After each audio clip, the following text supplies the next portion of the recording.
que bom estarmos aqui nessa tarde. É um prazer, um privilégio compartilhar com todo mundo.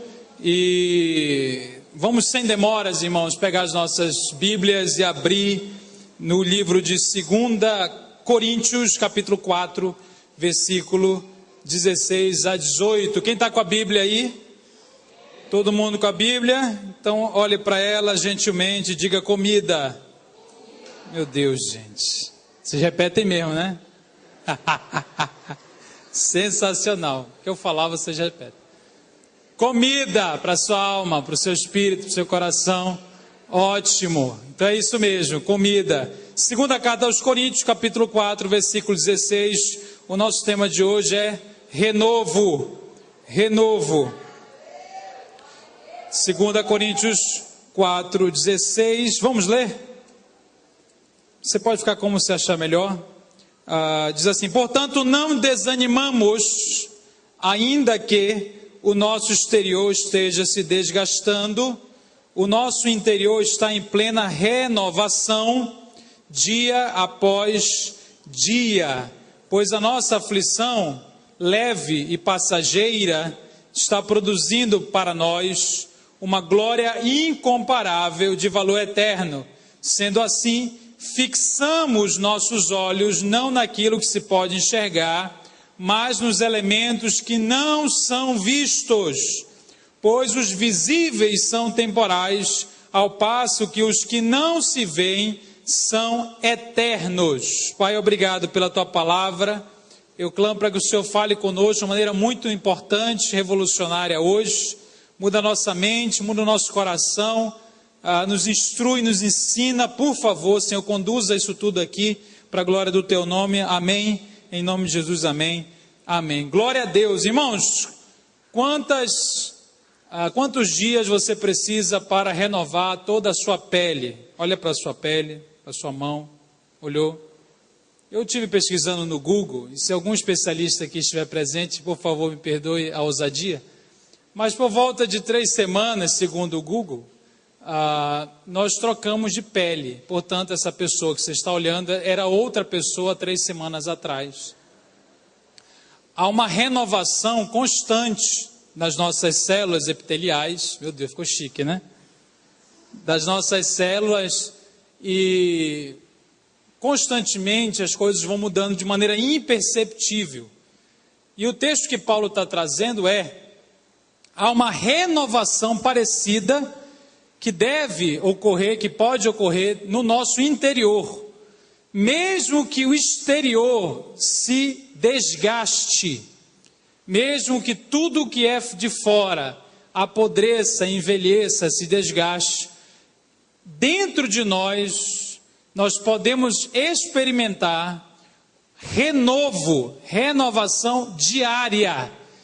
É isso que é o Evangelho. O Evangelho não é alguém que não tem desgaste. O Evangelho é alguém que tem desgastes inúmeros, mas ao mesmo tempo possui dentro de si o novo, o Espírito Santo. O renovador, aquele que diariamente traz ânimo e renovo. Significa dizer então que não somos dos que desistem, dos que retrocedem, dos que se desanimam. Por quê? Porque não temos desgaste? Não. Porque temos a possibilidade de um renovo constante. Como viver isto? Eis a questão. Como viver essa realidade? O texto começa dizendo, portanto, não desanimamos ainda que tenhamos motivo para desanimar. Basicamente é isso. Algumas pessoas desejam não ter motivos para desanimar na fé, no casamento, na vida. Algumas pessoas querem que os motivos que fazem ela pensar em desistir desapareçam. Então, o sonho de consumo de muitos de nós é não ter motivo nenhum para desistir. Não ter motivo nenhum para não acreditar em Deus, nas promessas de Deus, ou não acreditar naquilo que nós começamos a fazer. E aqui a mensagem do apóstolo Paulo esses motivos sempre vão existir. Sempre haverá algum motivo que nos faz pensar em retroceder.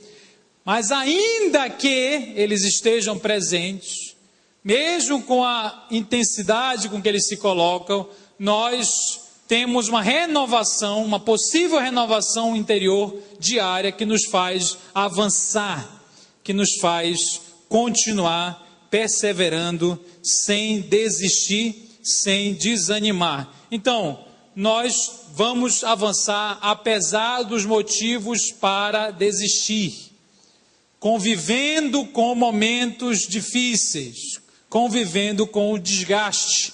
Então, lendo mais uma vez o texto, ainda que o nosso exterior se desgaste, o nosso interior está em plena renovação dia após dia. A palavra renovação que o apóstolo Paulo usa é uma palavrinha grega, lá vem a palavra grega, né? Meu Deus. A palavra grega é chamada anakaino. É fácil, anakaino. Parece indígena, né? Mas é grego. Você consegue dizer anakaino? Ficou bonito. Parabéns. Então, anakaino significa o quê? Caíno significa renovação, exatamente. Mas se você for para o dicionário, ele vai ampliar um pouco o sentido da palavra e traz a ideia de algo que é feito recentemente, algo incomum, algo ainda não usado, algo ainda não experimentado, algo novo, substância nova, algo recente, sem precedente. O dicionário chega a dizer alguma coisa sobre a qual ainda não ouvimos falar. Isso é kainos. E ana, que é a palavra anakaino, são duas palavras. A palavra ana significa dentro, lá no meio, entre. Então, dentro, uma renovação, algo novo, algo ainda não vivido, algo ainda não experimentado, algo que ainda não se ouviu, dentro do indivíduo, que gera uma intrepidez, uma força tal que ele avança apesar dos motivos de desistir, apesar dos motivos evidentes de desgaste, apesar do mal que o cerca. Irmãos, de onde vem o desgaste exterior que o apóstolo Paulo menciona no versículo 16? Quais são as fontes? A gente vai aqui refletir e falar um pouquinho sobre algumas raízes, algumas fontes desse desgaste. De onde vem esse desgaste? O primeiro grande ponto a ser destacado, se você voltar um pouquinho, 2 Coríntios capítulo 4, no mesmo capítulo, versículo 7, você vai ver que o apóstolo Paulo chama o ser humano de vaso de barro. É um texto muito conhecido que fala: temos, porém, este tesouro em vasos de quê? De barro, para demonstrar que este poder, que a tudo excede, provém de Deus e não de nós mesmos. Então, a primeira fonte do desgaste é que nós, seres humanos, somos feitos de barro, somos de pó, somos frágeis como um vaso de barro, e um vaso liso, irmãos, sem nenhum tipo de adereço, o vaso ali cru e simples. E a figura do vaso de barro e a figura do barro, elas aparecem sempre na Bíblia. Você lembra da parábola ali da história do oleiro de Jeremias 18? Que o oleiro pega e vai fazer um vaso a partir do barro. Vocês são barro e eu sou oleiro, assim diz o Senhor, né?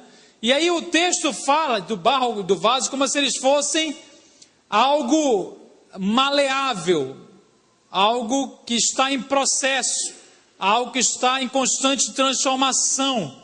O vaso que nós somos não é uma coisa terminada, feita, que se faz de uma maneira e deixa-se automaticamente, vai ficar tudo bem, vai continuar resistente e perfeito. Não, o vaso ele é um constante trabalhar. O oleiro pode, inclusive, fazer todo o vaso, pegar a matéria-prima e construir outro. Vocês conseguem entender a profundidade disso? Se Deus pegasse toda a minha vida e fizesse isso, amassasse, para construir alguma coisa melhor, irmãos, nós teríamos essa capacidade, essa paciência, esse entendimento de que Deus está nos amassando para nos melhorar, porque nós somos vasos de barro e precisamos melhorar, ou a gente se revolta contra o oleiro? Então os vasos de barro, eles se desgastam, eles são simples, eles não são alguma coisa, não é de ouro, não é diamante, não é uma coisa dura, é algo mole, maleável, que é afetado sim. As duas únicas coisas que se exige do vaso, sempre quando aparece essa figura do vaso na Bíblia, é que o vaso esteja limpo e o vaso esteja vazio. Basicamente é isso. O vaso esteja limpo, é como se você fosse na sua cozinha fazer café. Aí você pega a vasilha suja para fazer café. Não. Aliás, eu acho que não. Né? As pessoas normais, excetuando alguns excêntricos, né, pegariam os vasos, as panelas limpas. Amém, irmãos? Né? E as panelas vazias, porque se você tentar fazer algo novo em uma panela cheia de arroz, você vai criar um novo, como é o nome daquele negócio? Risoto de café. E não é a sua intenção. Sua intenção é criar algo novo. Só tem que tirar o arroz da semana passada lá de dentro. Olha aí, glória a Deus. Que bom. Deu para entender, né? Então, vazio, disponível. A renovação se dá no espaço disponível. Espaço cheio continua com a mesma coisa até que se entenda que precisa esvaziar. Então o vaso de barro é alguma coisa mole, suscetível, e esse é humano. Todo o poder que a tudo excede, como eu li aqui na versão King James, ou a excelência do poder que opera em nós, não se iluda, irmão, nada tem a ver com a panela, é a cozinheira que faz a comida. Não é a panela que faz a comida. Você nunca elogiou a panela. Aliás, com exceções de pessoas, né, que conhecem muito de panela. Mas, ordinariamente, você come uma comida e não fica dizendo, meu Deus, que teflon. Extraordinário. Que panela, a menos que seja panela mega ultra, aquela, sei lá, pois é. Mas, tirando essa, irmão, você elogia a cozinheira, o cozinheiro, você até esquece do pote, né? Aqueles potes de água que tem em casa, antigo, interior, de barro. Então você não olha para o pote, ele é só o barro. E ele desgasta, ele envelhece, ele fica prejudicado, mas dentro dele há tesouro, há algo precioso. Se ele estiver disposto, irmãos, coisas novas são produzidas dentro do vaso. Amém? Eu estou muito pentecostal hoje, né? Vasos, né? Só vasos, meu Deus. E é isso mesmo. Segundo lugar, além de sermos de barro, por isso desgastamos, naturalmente, os dias são maus. Os dias, os tempos são de uma maldade banalizada. Então, cada vez que o homem evolui, entre aspas, cada vez que ele se torna mais dominador das tecnologias, da natureza, do universo, mais ele destrói tudo que toca e o mal cada vez é reinventado. O mundo é mau e não há perspectiva de melhorar. Nós vivemos uma realidade de um sistema que até nos seduz. Aqui a gente tem que ser bem realista e sincero, que dizer, apesar da maldade ser algo repulsivo, ela por vezes acaba nos seduzindo, e nós às vezes cometemos maldades. Irmão, pessoas desistem de fazer o bem, pessoas desistem de perdoar, pessoas desistem de ser misericordiosas, pessoas desistem de ser bondosas, de ter compaixão. E aí é por isso que a gente precisa de renovação. Porque fazer o mal parece que está automático. Parece que é uma coisa que a gente nunca desaprende. retribuir, se vingar, sabe, se tornar um cínico, cético, é algo que parece que está na corrente sanguínea. Enquanto que o amor é um negócio a ser desenvolvido. Enquanto que o amor precisa de renovação. Lê do engano daquele que acha que amar é automático. Lê do engano daquele que acha que só porque um dia eu amei alguém, ou eu amei a Deus, ou eu amei qualquer coisa, eu vou amar aquilo para sempre, sem nenhuma manutenção. Eu não preciso renovar amor, pastor, porque amor eu amo agora.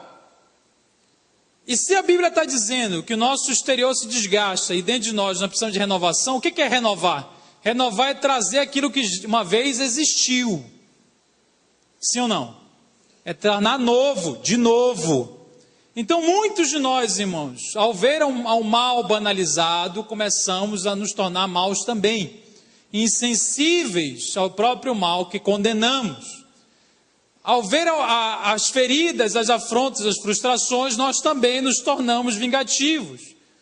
Nós muitas vezes paramos de amar o que amávamos antigamente. O que você precisa? Você precisa se voltar, fechar os olhos, olhar para dentro de si e falar: Deus, o Senhor é amor, o Senhor mora em mim. Preciso que o Senhor me ensine a amar de novo. Porque amar não é tão fácil assim.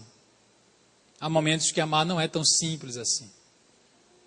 Há momentos que há muitos motivos para desistir do amor, para desistir da compaixão, para desistir da missão, para desistir da misericórdia, da bondade, de tudo que Deus é. O mal absoluto nos convida a desistirmos da esperança, né, de que alguma coisa pode ser diferente. Eu estava lendo um autor, era um pastor americano, que contava a história dele na Segunda Guerra Mundial. Ele foi um dos soldados que libertou os judeus, ou o que restou dos judeus, de campos de concentração. E ele narra a chegada no campo, e tinha uns judeus empilhados, corpos humanos empilhados, um em cima do outro, como caixas, corpos muito magros, uma cabeça para um lado, cabeça para o outro, tudo meticulosamente ajeitado.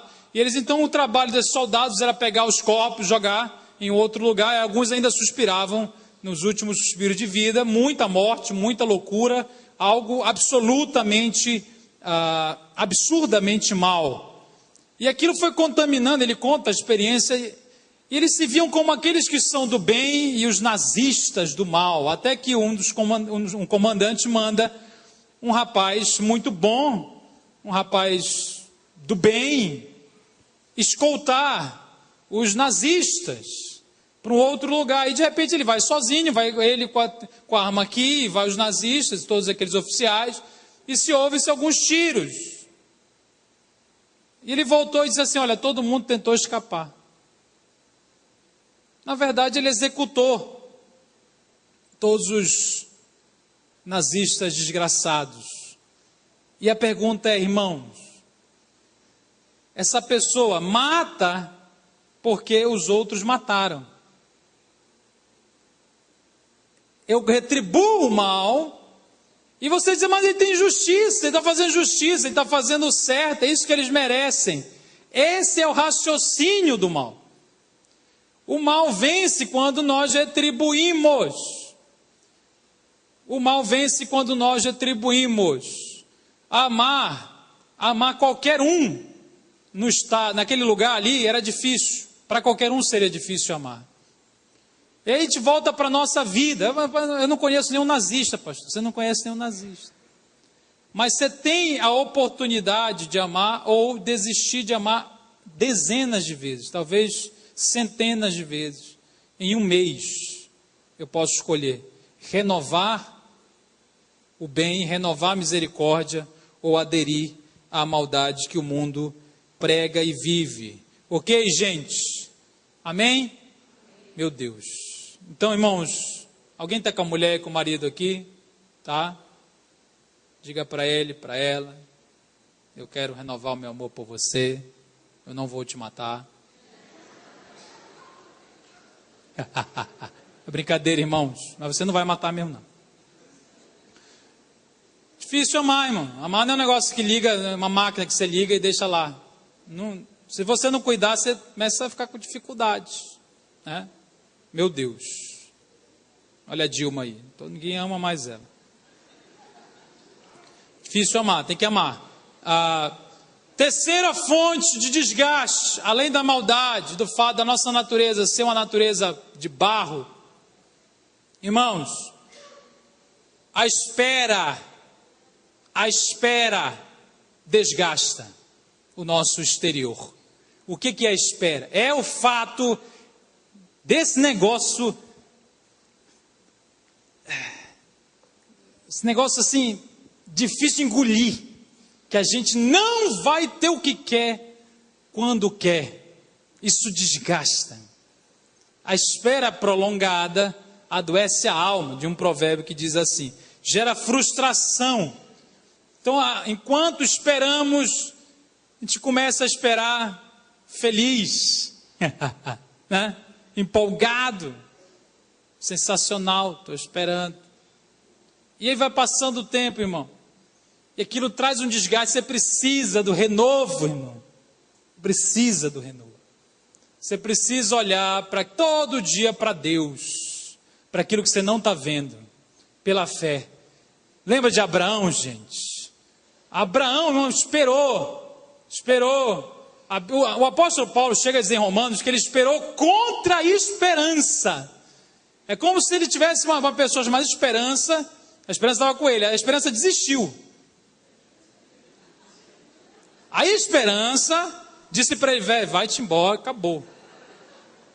A esperança foi, jogou lá no Jordão e ficou lá. E Abraão, meu irmão, não sei de onde, mas ele foi além da expectativa humana. Quando deu 100 anos, a esperança aposentou e ele continuou crendo. Por isso que o cara é chamado pai da fé. Ele não é pai da esperança. Ele é pai da fé. Que ele creu sem ver, nem a esperança estava. A esperança é a última que morre. Morreu. Ela foi a última a morrer. Ele enterrou a esperança, entendeu? Falou, não, meu irmão, a mulher nem menstrua mais, gente. Acabou. Parece que eu estou inventando. Não estou inventando, está no texto. Não vai nascer ninguém daí, velho. Meu Deus. Salmo 125 diz que os que esperam no Senhor são como os montes de Sião que não se abalam, mas permanecem para sempre. Amém? Os que esperam no Senhor são renovados. Não tem nada a ver com o que você está enxergando. Eis a notícia, é o que a fé está, a renovo está naquilo que Deus é na fidelidade de Deus. Fidelidade de Deus nem sempre está patente aos olhos da pessoa. Na verdade, a desgraça está ali. Não tem nada a ver com o que se enxerga. Paulo está dizendo, fixe os seus olhos no que é eterno, e aí você terá a sua expectativa, o ato de esperar vai se renovando. Então, se tem gente aqui esperando, eu quero dizer, e aí esperar por qualquer coisa na vida, tá, gente? Eu quero dizer para você que Deus está contigo, você nele inabalável para a glória do Senhor. Quarto lugar, desgastes. Nos desgastamos porque somos seres seduzidos pelo medo. Pelo medo. Há certa dose de medo inevitável e normal, necessário. É aquele negócio, você tem medo de atravessar a rua, você olha para os dois lados, entendeu? Porque você, né? Autopreservação, você vai atravessar o BRT, você olha para 5 lados e liga uma câmera para antes de passar, que senão morre. Então você tem medo. Né? Agora, o que é o medo paralisador? O que é o medo que desgasta, que até adoece a pessoa? É aquele medo que te paralisa, aquilo que faz você deixar de fazer exatamente o que você tinha e deve fazer. Quantas vezes você já deixou de fazer algo porque teve medo de não dar certo, né?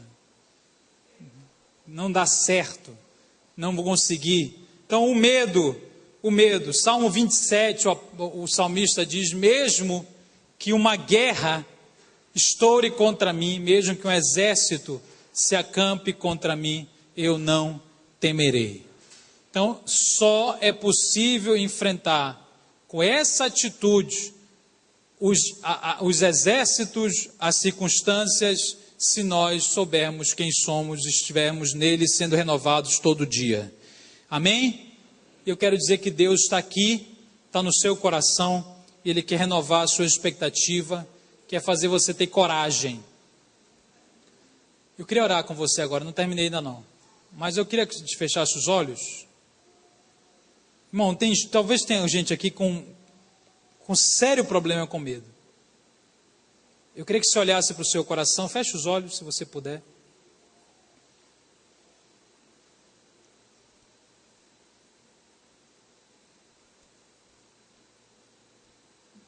Deus, aqui está o nosso coração, a gente quer te pedir, no meio dessa pregação, que o Senhor nos dê coragem. Que o Senhor nos dê coragem. Pai, é difícil. É difícil, Senhor. É difícil, Senhor. Mas nós queremos, Senhor, aprender, avançar. Tira toda a cadeia de medo, tudo que é excesso. Aquela pessoa que está aí aprisionada, temendo tudo, temendo o que não deve temer. Espírito Santo de Deus, que enquanto essa palavra está falando, Senhor, que o Senhor nos ajude a entender, nos ajude a vencer todo medo, Senhor, em nome de Jesus. Amém e amém. Amém. Glória a Deus. Glória a Deus. Glória a Deus. Não temas, eu sou contigo, é a palavra para Josué, né? Não temas, eu sou contigo. Irmãos, quinto lugar, nós nos desgastamos porque ficamos velhos.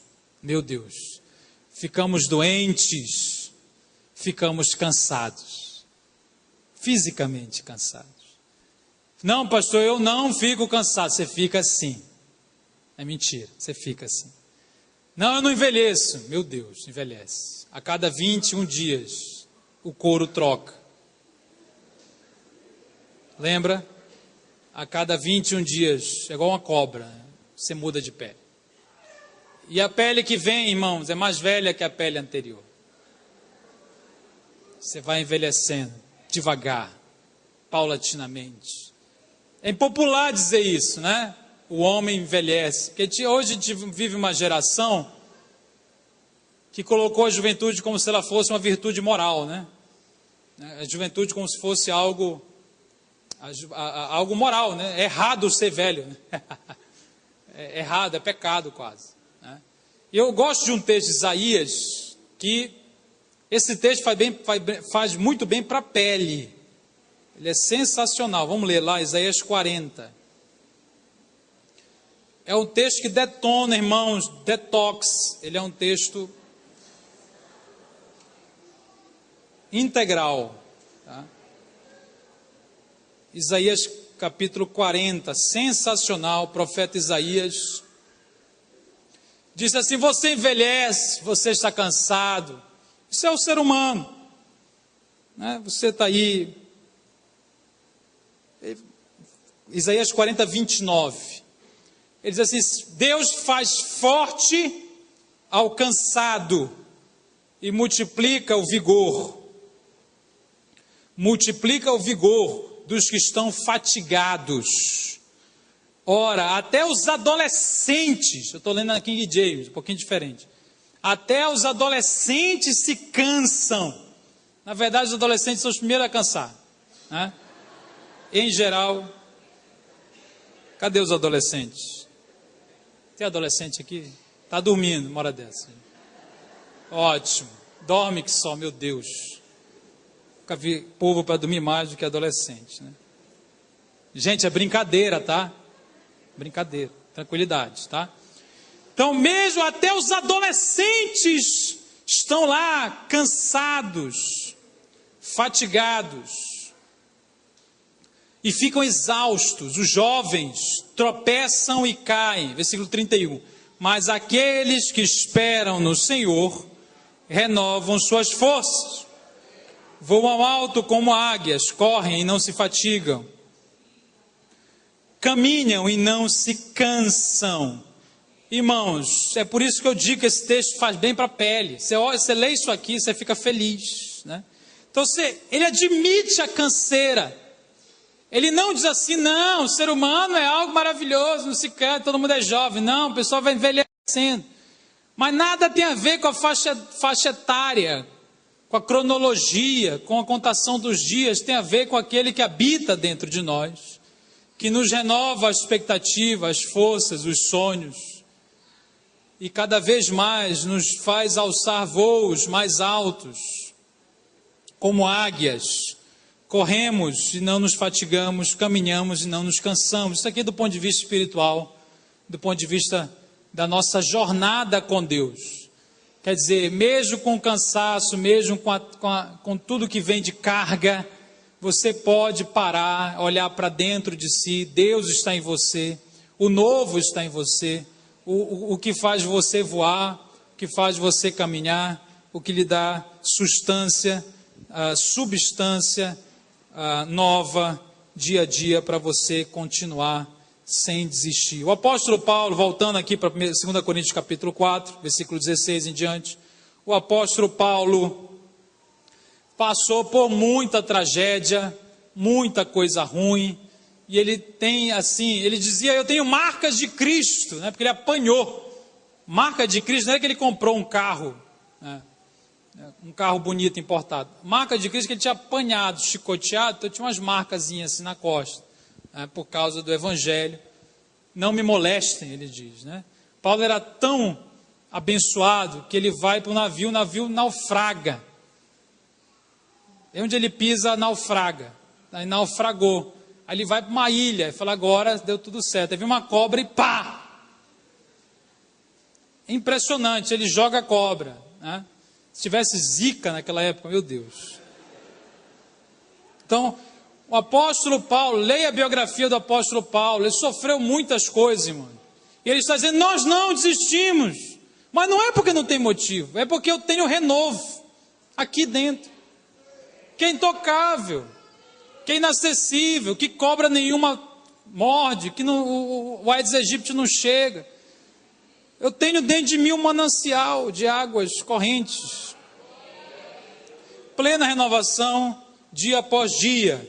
Irmãos, além de sermos de barro, além do mal, além das esperas e frustrações do dia a dia, além do medo, além das doenças, velhice, o cansaço, nós também nos desgastamos. Por quê? Porque muitas vezes nós vivemos olhando para o que é temporal, para o que é material apenas. A gente vai ler o versículo 17 que diz, aliás, versículo 18, perdão.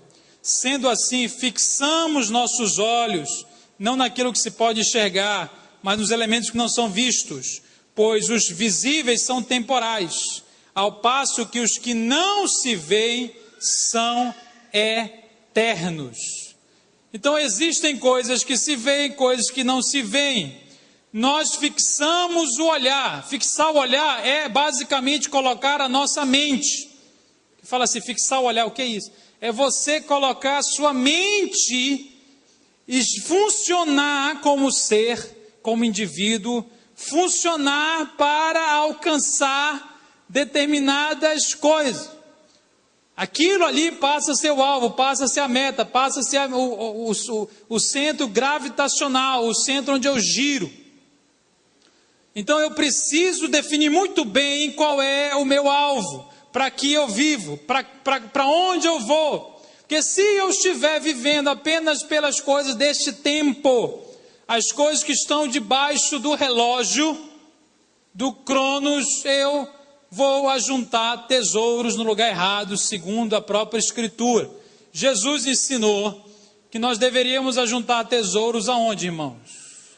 Mas eu gosto, outro texto que eu acho sensacional. Esse texto ele fala do país, do Brasil, mais especificamente de Belém, em alguns bairros específicos. Mateus 6. Se você quiser curiosamente saber de que eu estou falando, você pode até abrir comigo, se não quiser, fica à vontade. mas é um texto que fala da nação brasileira. Mateus capítulo 6, versículo 20, diz assim: não ajuntai para vós outros tesouros mas, eu coloquei não, né? Ali errado. Mas ajuntai para vós outros tesouros no céu, onde a traça nem a ferrugem podem destruir, e onde os ladrões não arrombam. Onde os ladrões não arrombam e não roubam, porque onde estiver o teu tesouro, aí também estará o teu coração. Não é ou não é brasileiro o texto? Podia ser escrito agora. Assim, não, irmão, veja bem, no céu não haverá arrombamentos, não haverá roubo.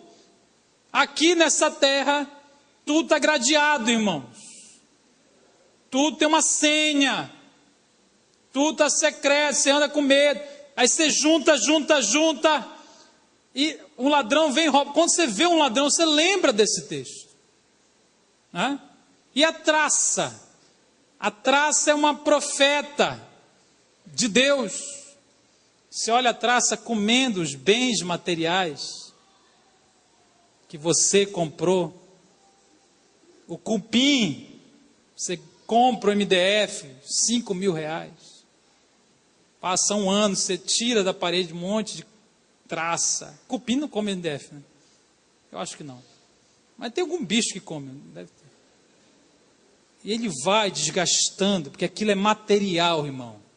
Material, ferrugem. Toda vez que você vê uma ferrugem, você não esquece mais. Aquilo ali é um mensageiro. A ferrugem é uma mensagem de Deus. Ei, apodrece, oxida, fica velho. Não é para isso que nós vivemos. Então, se fixarmos os olhos no que é material, nosso coração estará no material, estará nos bens, estará no tesouro, para onde colocamos a nossa vida, a nossa mente. O apóstolo Paulo está dizendo: você está em Cristo, então você e eu, nós precisamos olhar para o que é eterno. Olhar para o que é eterno. A renovação se dá quando eu ponho os olhos, parafraseando o texto de Coríntios, voltando a ele, né? 2 Coríntios 4, 16 a 18. Quando eu coloco os olhos no que eu não consigo ver. Agora, olha para mim, sinceramente, vamos lá, sinceramente. Me explique o que significa o que o apóstolo está dizendo aqui. Colocar os olhos naquilo que você não vê. Quer dizer, vamos lá, colocar os olhos, não vejo. Entendi. Você entendeu? Não, sinceramente, me explica. Mas isso é muito bonito, na praia, assim, na teoria, mas o que é isso? Quer dizer, eu coloco os olhos no que não é possível ver. Irmãos, esse paradoxo, esse negócio que é difícil, é exatamente a fé. É a essência do que a Bíblia chama de fé. É exatamente isto. É você viver baseado em coisas que não são perceptíveis. O homem natural nunca vai enxergá-las. O homem natural nunca entenderá o sentido. Mas se aqueles que estão em Cristo vivem por aquilo que não pode ser visto humanamente, quer dizer, fé. E o que nós vemos em Deus é altamente superior às leves e momentâneas tribulações que passamos aqui. O que vemos em Deus é superior aos desgastes que nós passamos aqui. Então, se olharmos para Ele, temos renovada a visão que precisamos ter para não desistir. Amém? Se olharmos para Ele, a visão será renovada. O ânimo é renovado. Todo dia Ele vai acrescentando ao nosso coração o que precisamos ver para não desistirmos do caminho que traçamos para nós mesmos. Em nome de Jesus, que essa seja a sua história para a glória do Senhor. Irmãos, além de tudo que nós já falamos aqui, existe uma outra fonte de desgaste que nos faz pensar em desistir. São as nossas próprias falhas morais. É você dizer assim, não, eu escolhi errado, pastor. Me veio uma pergunta. A gente sempre escolhe errado porque o negócio está difícil? Ou seja, é sempre culpa das circunstâncias? Todos os nossos problemas? Porque a gente fala muito sobre isso. E está certo, né? As circunstâncias, os problemas, aflições, o sofrimento, que a gente não controla, causa uma série de problemas. Agora veja bem, nós escolhemos certo quando está tudo bem? Quando está tudo ameno, tranquilo, nós escolhemos adequadamente? Nem sempre. Assim como que nem sempre quando está tudo ruim, a gente escolhe errado. Muitas vezes escolhemos certos, apesar das circunstâncias difíceis. E escolhemos de maneira equivocada, apesar das circunstâncias agradáveis, favoráveis. Então, muita coisa tem a ver com as nossas escolhas, tem a ver com o nosso passado, com os nossos pecados, com os nossos erros. Talvez você se olhe e fale, pastor, eu estou desgastado na minha fé, ou talvez no meu casamento, porque eu não consigo parar. Eu não consigo acertar, eu não consigo parar de errar. Eu sou falho, eu erro, eu sou viciado, eu sou isso, eu sou aquilo, eu estou assim, estou assado. E as nossas falhas morais vão também cobrando um preço, trazendo um fardo. E muita gente desiste, depois de tentar acertar. Eu queria dizer que se você se sente assim, você está no lugar certo, amém, irmãos? Mas eu quero ouvir um amém mais forte com isso. Por que eu estou insistindo em você falar amém? Eu geralmente não faço isso, mas veja bem. Quando nós falamos para alguém moralmente reprovado, alguém moralmente reprovável, que ele está no lugar certo quando ele vem para a igreja, isso é o reino de Deus. Você tem que entender a seriedade disso. As pessoas moralmente reprováveis deveriam estar todas sentadas aqui, irmãos. Porque isso aqui não é uma reunião de intocáveis, de super-homens, de super-mulheres, de heróis da Marvel. Isso aqui é uma reunião de gente e de gente, só gente. E a coisa estranha é exatamente ser gente, é muito estranho. Então, pessoas moralmente reprováveis precisam sentir a vontade do nosso meio. Por que não se sentem? Vai para Jesus, olha para Jesus. Jesus queria as pessoas todas as mais faladas, não é a que se falava mais, não. As que se falavam de forma negativa, das quais se falava de maneira negativa. Então, a moralidade, irmão, você acertar tudo ou você errar tudo, não pode ser o parâmetro. O parâmetro é a graça de Deus, é a ação de Deus, é o perdão de Deus, é o arrependimento. O arrependimento é a obra da graça de Deus. Deus nos conduz. O texto chega a dizer, um texto na Escritura que fala, eu ignoreis que Deus vos conduz em arrependimento. É a bondade de Deus que nos conduz em arrependimento. Então nós todos aqui estamos. Precisamos nos arrepender, precisamos do encontro com a graça de Deus e o renovo está disponível a nós. Uma nova realidade, um novo momento. O povo de Israel, irmão, errou muito. Se você ler o Velho Testamento todo, você vai perceber as centenas de vezes que o povo de Israel foi idólatra, imoral, prostituto, murmurador, rebelde, assassino, louco em alguns momentos. E Deus julgou, Deus enviou profetas, houve a ira de Deus, tudo isso aconteceu, visando sempre o reaproveitamento.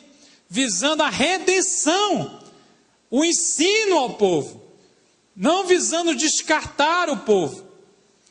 Há um texto em Isaías 11 que diz que assim como uma árvore é cortada e não se tem mais esperança para a árvore. Eu não sei se você já foi ver uma árvore enorme, frondosa, aí você vai lá e corta no pé, na raiz. Fica só um toquinho assim, pum.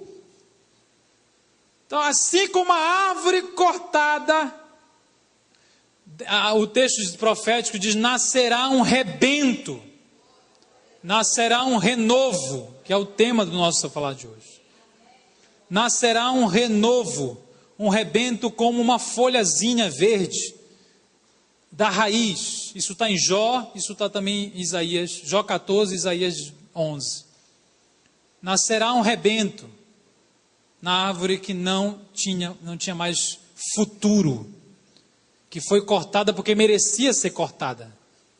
Israel não foi cortado porque, quando foi cortado, quando foi disciplinado, quando foi corrigido, ele não foi corrigido injustamente. Não, era justo aquilo ali. Nascerá um renovo, um rebento. Deus está nos chamando para renovar a nossa aliança com Ele, na sua graça. Irmãos, e para terminar, eu quero dizer para você o seguinte: não somos nós que nos auto-renovamos. Não somos nós que nos auto-aperfeiçoamos. Não somos nós que nos auto-amadurecemos. É a graça de Deus. O texto que a gente leu diz: o nosso interior se renova dia após dia. Aquele que começa a boa obra, Ele é fiel para completar. Quem renova, quem age, a graça dentro de você. Deus está agindo agora para mudar o seu caráter.